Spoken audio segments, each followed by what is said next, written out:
নমস্কার, আমি শ্রী রাজীব শাস্ত্রী, রাজীব রয় অ্যাস্ট্রোলজার চ্যানেলে আপনাদেরকে স্বাগত। আশা করি আপনারা ভালো আছেন। আপনারা জানেন যে আমি মাসিক রাশিফল দিয়ে থাকি। আগস্ট মাস কেমন যাবে আমি এ পর্যন্ত 6টি রাশিফল দিয়েছি। আজকে আমি আসছি সপ্তম যে রাশি তুলা রাশি, তার একটা আগাম আন্দাজ নিয়ে। ভিডিওটি শেষ পর্যন্ত দেখবেন। যদি ভালো লাগে তাহলে অবশ্যই লাইক, সাবস্ক্রাইব এবং শেয়ার করতে ভুলবেন না। বেল আইকন অবশ্যই ক্লিক করবেন। আসুন তাহলে শুরু করা যাক। তুলা রাশির যারা জাতক জাতিকা আছেন তাদের কিন্তু কর্মের যে জায়গাটা আছে আগস্ট মাস, তাদের জন্য কিন্তু মোটামুটি মোটের উপর ভালোই বলা যেতে পারে। দশম ভাবের সঙ্গে কিন্তু রবির একটি কানেকশনের যোগাযোগের কারণে আপনার সেই জায়গাটা কিন্তু যথেষ্ট স্ট্রং এবং ভালো হচ্ছে। এবং এই কর্মের জন্য আপনার যথেষ্ট অধস্তন যারা সহকর্মী যারা আছে তারা কিন্তু যথেষ্ট আপনার প্রতি মনোযোগী থাকবে। মানে কাজের জায়গাটা মেন যে কন্ট্রোল, সেটা কিন্তু আপনার যথেষ্টই ভালো হবে এবং আপনি যথেষ্ট সুনামের সঙ্গে কিন্তু আপনি এগিয়ে যেতে পারবেন। এবং এই কাজের কারণে আপনি অনেকে দৃষ্টি আকর্ষণ করবেন এবং তার থেকে কিন্তু আপনার প্রমোশন বা সেই ব্যাপারটা কিন্তু যথেষ্টই দেখা যাচ্ছে। মানে মোট কথায় কাজের জায়গায় কিন্তু আপনার সুনাম ও দক্ষতা কিন্তু যথেষ্ট বৃদ্ধি পাচ্ছে। কাজের জায়গায় আপনার সিনিয়র যারা আছেন তারা কিন্তু আপনাকে প্রশংসা করবেন এবং তার ফলে কাজের যে জায়গাটা সেটা কিন্তু আপনি যথেষ্ট শক্তিশালী একটা অবস্থান তৈরি করছে। তবে দেবগুরু বৃহস্পতি মঙ্গলের সাথে যুক্ত হয়ে অষ্টমভাবে কানেকশনের কারণে, যোগাযোগের কারণে কিন্তু কাজের জায়গায় কিন্তু আপনার একটা গন্ডগোল হওয়ার সুযোগও আছে। আপনি ইগো বর্জন করুন, রাগারাগি ঝুট ঝামেলাতে কিন্তু আপনি এড়িয়ে চলুন, আর না হলে কিন্তু আপনি সমস্যায় পড়ে যেতে পারেন। তার মানে মোট কথা যেটা দাঁড়ালো, কাজের জায়গায় আপনি কিন্তু সতর্কভাবে একটু পাবাম্পে চলবেন। এমনি ওভারঅল কিন্তু ভালো। ব্যবসায়ীদের পক্ষে কিন্তু এই মাসটি মানে আগস্ট মাসটি কিন্তু যথেষ্ট চ্যালেঞ্জের মোকাবিলা করতে হবে। খুব বুদ্ধি করে ইনভেস্টমেন্ট করবেন এবং মূলত পাওনা টাকা আদায়ের ক্ষেত্রে কিন্তু কিছু সমস্যা আপনাদের হতে পারে।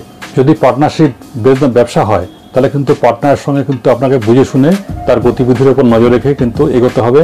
আর না হলে পার্টনারের ভুল সিদ্ধান্তের কারণে কিন্তু ব্যবসায় সামগ্রিকভাবে আপনারও ক্ষতি হয়ে যেতে পারে। ব্যবসার জায়গাতে কিন্তু যথেষ্ট আয়োজন আছে, কিন্তু ব্যবসার সঙ্গে যুক্ত কিছু ব্যক্তিবর্গের সঙ্গে কিন্তু আপনার আগামী মাসে কিন্তু কিছু সমস্যা তৈরি হতে পারে। সেই জায়গাটা কিন্তু একটু সজাগ থাকবেন। 26শে আগস্টের পর থেকে এই যে সমস্যাগুলো আমি বললাম একটু আগে, সেগুলো কিন্তু অনেকটাই কমতে থাকবে এবং তার ফলে কিন্তু ব্যবসা আবার আগের মতো গতিশীলতা প্রাপ্ত হবে। এবার আসছে আর্থিক অবস্থার প্রসঙ্গে।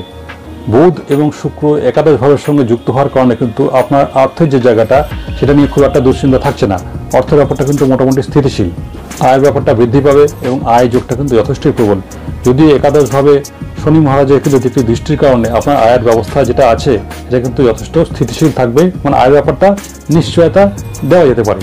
তবে তুলা রাশির জাতক জাতিকা যারা আছেন তো আপনাকে ব্যয়টাও যথেষ্ট নিয়ন্ত্রণ করতে হবে।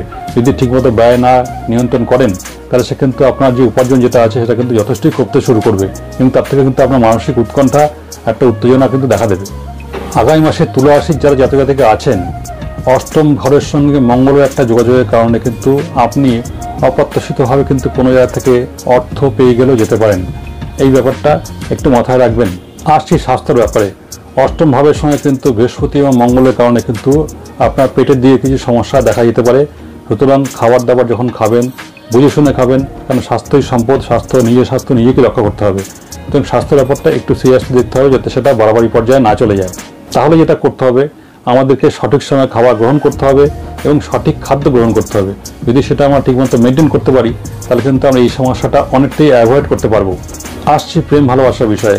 পঞ্চম ভাবের সঙ্গে কিন্তু বুধ এবং শুক্রের একটি যোগাযোগের কারণে কিন্তু প্রেম ভালোবাসার যে জায়গাটা, সেই জায়গাটা যথেষ্ট স্থিতিশীল এবং উত্তেজনাপূর্ণ বটে। আপনারা একে অপরের কাছাকাছি আসবেন, একে অপরকে বুঝতে পারবেন, এটা নিয়ে কোনো সমস্যা নেই। এবং এই যোগাযোগের কারণে আপনাদের মধ্যে যথেষ্ট বন্ডিং ভালো থাকবে এবং আপনারা যথেষ্ট মানসিকভাবে কাছাকাছি আসবেন, রোমান্টিকতা বৃদ্ধি পাবে বলেছি, এবং নিভৃতে সময় কাটানো পছন্দ করবেন। কিন্তু শনি মহারাজের কিন্তু একটি যোগাযোগের কারণে এই ব্যাপারটা কিন্তু যথেষ্ট সুসংগঠিতভাবে কিন্তু পরিচালনা করতে উনি সাহায্য করবেন। তবে 25 তারিখের পর কিন্তু এই সম্পর্কের ক্ষেত্রে হালকা একটা টানাপোড়েন তৈরি হতে পারে। সেই ব্যাপারটা একটু মাথায় রাখলে তার কিন্তু সেই উত্তেজনাটা কিন্তু আপনাদের গ্রাস করবে না। সময়টা ভালোভাবে অতিবাহিত হবে। যারা দাম্পত্য জীবনে আছেন তাদের কিন্তু পরিবারের মধ্যে একটা খাপ ছাড়া ভাব তৈরি হতে পারে, একটা উদাসীনতার ব্যাপার কিন্তু তৈরি হতে পারে। সেটা মনে হতে পারে আপনি শ্বশুর বাড়ির সঙ্গে সম্পর্ক যদি আগের দিনে বিগত দিনে তিক্ত হয়ে থাকে তাহলে কিন্তু আগামী দিনে সেটা ঠিকঠাক করে নেওয়ার কিন্তু যথেষ্ট সুযোগ থাকছে। দাম্পত্য জীবন মিষ্টি মধুর, স্বামী স্ত্রীর মধ্যে কিন্তু সামান্য কথা কাটাকাটি হতে পারে, কিন্তু 26শে আগস্টের পর থেকে কিন্তু সেই ব্যাপারটা অনেকটাই কমে যাবে। আপনাদের মধ্যে বন্ডিং, ভালোবাসা সম্পর্ক যথেষ্ট বাড়বে এবং আপনাদের আগামী মাসে কিন্তু আপনাদের কোথাও ঘুরতে যাওয়ার কিন্তু একটা যোগাযোগ দেখা যাচ্ছে। বিগত দিনে পারিবারিক যে সম্পর্ক, তার মধ্যে যে একটা হালকা টানাপোড়েন ছিল, তার মধ্যে কিন্তু সেটা যথেষ্ট বন্ডিংটা আগের থেকে বাড়বে এবং বাড়ির পরিবেশ কিন্তু যথেষ্ট খোলামেলা উন্মুক্ত হবে এবং একটা সুন্দর পরিবেশ আপনি বুঝতেই পারবেন যে একটা ভাব গম্ভীর গুরু গম্ভীর যে ব্যাপারটা ছিল সেটা কিন্তু অনেকটাই কেটে যাবে। পিতামাতার সঙ্গে বন্ডিংয়ের ক্ষেত্রে খুব একটা সমস্যা নেই। আপনি এখন যেমন সম্পর্ক আছে, আগামী মাসে কিন্তু আগস্ট মাসে আপনার সঙ্গে আর মায়ের সম্পর্ক আরও ভালো হবে। বাড়িতে প্রবীণ সদস্য থাকলে যেমন বাবা মা, তাদের কিন্তু সে স্বাস্থ্যের একটু গুরুত্ব দিতে হবে। 16 তারিখের পর থেকে কিন্তু পিতামাতার স্বাস্থ্যের উপর একটা নেগেটিভ প্রভাব পড়তে চলেছে, মেনলি বাবার। সুতরাং আগের থেকে সেটা একটু খেয়াল রাখবেন যাতে তাদের শরীরটা ভালো থাকে। আগামী মাসে কিন্তু মূলত পিতার সঙ্গে কিন্তু আপনার সম্পর্কের কিছুটা ঘাটতি হতে পারে। পিতার কোনো কথায় কিন্তু আপনি দুঃখ পেতে পারেন, বেদনা পেতে পারেন বা তর্কাতর্কিতেই চলে যেতে পারে। সুতরাং বন্ধুরা, তুলা রাশির আগস্ট মাস কেমন কাটাবে তার একটা আগাম আন্দাজ দেওয়ার আমি চেষ্টা করলাম। আশা করি আমার ভিডিওগুলো আপনাদের ভালো লাগছে। যদি ভালো লাগে তাহলে কিন্তু অবশ্যই লাইক, সাবস্ক্রাইব এবং শেয়ার করে এগিয়ে নিতেই সাহায্য করবেন, তাহলে আমার মনে অনুপ্রেরণা বৃদ্ধি পাবে। ভালো থাকবেন।